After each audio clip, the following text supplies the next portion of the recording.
Scott Austic spent 12 years in jail for a he never committed.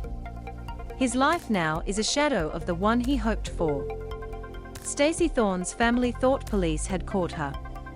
Now, they live with an unending grief, fearful they might never see justice. Both families' lives have been devastated by the of Stacey Thorne and the exhausting legal process that followed. They are leading calls for the investigation to be reopened and for Western Australian police to find Staceys. Warning: Aboriginal and Torres Strait Islander readers are advised that this article contains the name and images of a person who. Brenda is begging anyone with information on her sisters to come forward. Noongar woman Stacey Thorne, 34, was 22 weeks pregnant when she on a neighbour's front lawn late one night in 2007. She had been stabbed 21 times. Scott Austic, the 45-year-old father of her unborn child, was wrongfully jailed for the crime and later acquitted after revelations that crucial evidence against him had been planted. The 14-year ordeal has left the victim's family desperate for answers.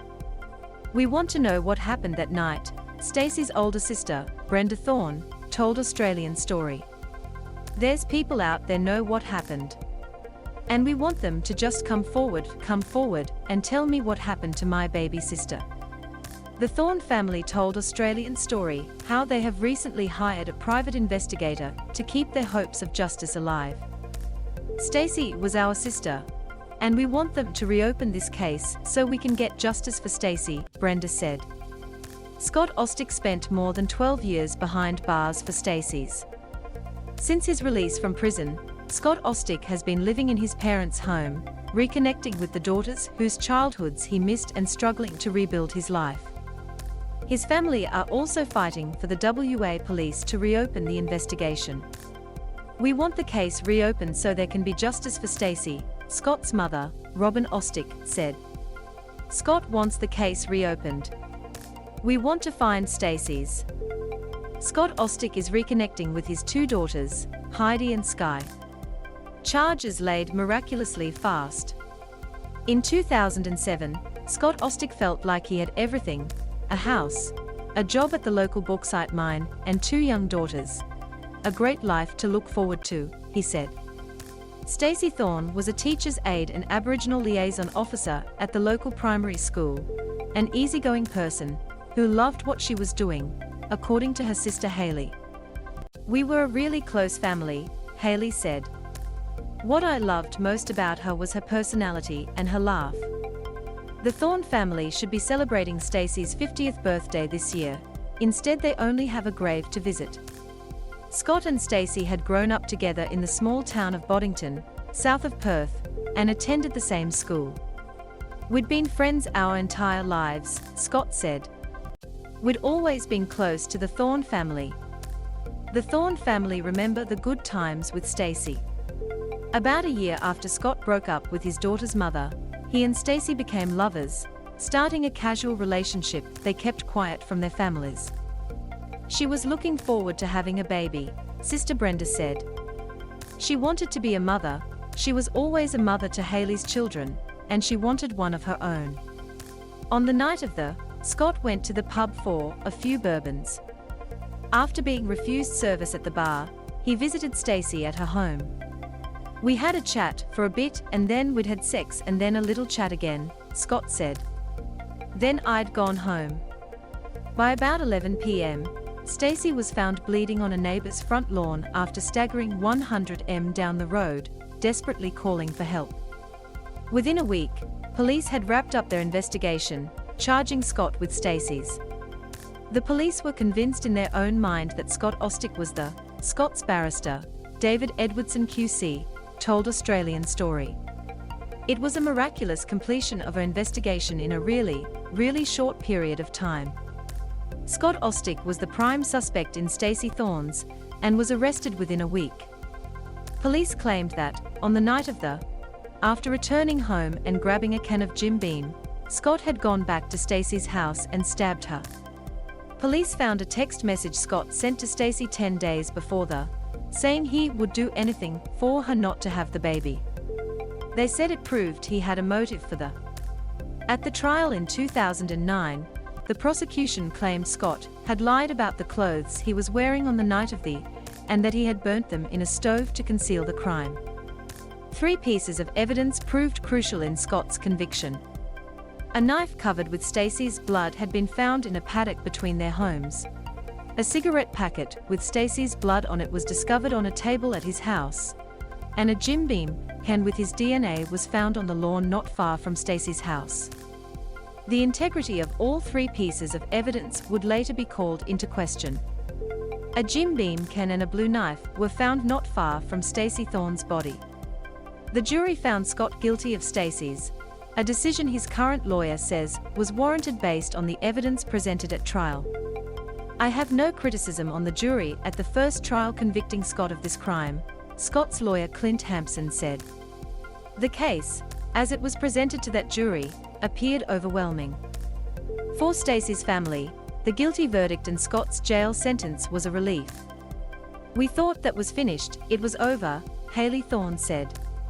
Scott's mother Robin Ostic was shattered.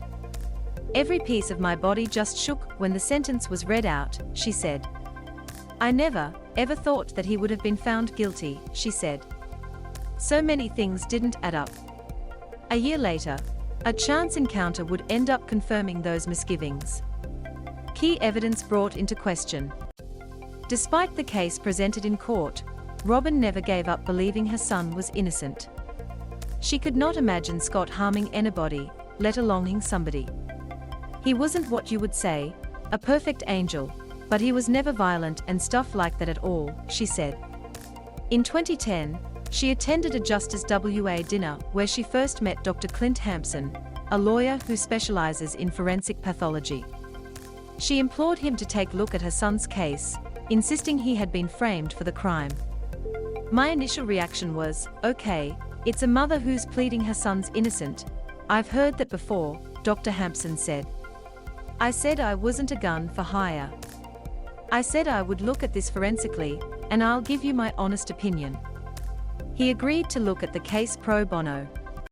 A few months after taking on the case, Dr. Hampson made a startling discovery.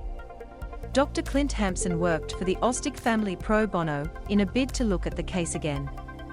"The first thing that stood out to me was the cigarette packet," he said. Police found a cigarette packet smeared with the victim's blood on a table at the back of Scott's house, a key piece of evidence in his conviction. While examining photos and video evidence, Dr. Hampson noticed the packet was only visible in digital photos of the scene, and not in video footage of the table taken a day earlier. It suggested that someone had come in later and placed the packet on the table. "That immediately put me on alert as to what else might have been going on in this particular case," Dr. Hampson said.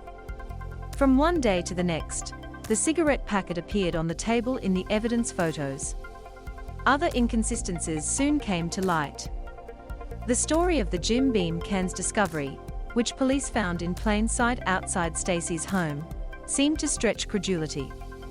That Verge area had been searched the night before by no less than 5 officers of the WA police, some of whom were forensics officers, Dr. Hampson said.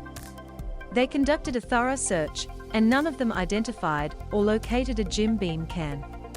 However, a police officer, who wasn't part of the initial search, later testified she had seen a can outside Stacey's house. Dr. Hampson then looked more closely at how and where police found the weapon. The prosecution said the blue knife was found on the bare ground between Scott and Stacey's homes, despite a specialist SES search team having scoured the same spot a day earlier, finding nothing. "We are trained to search these areas," one SES worker said.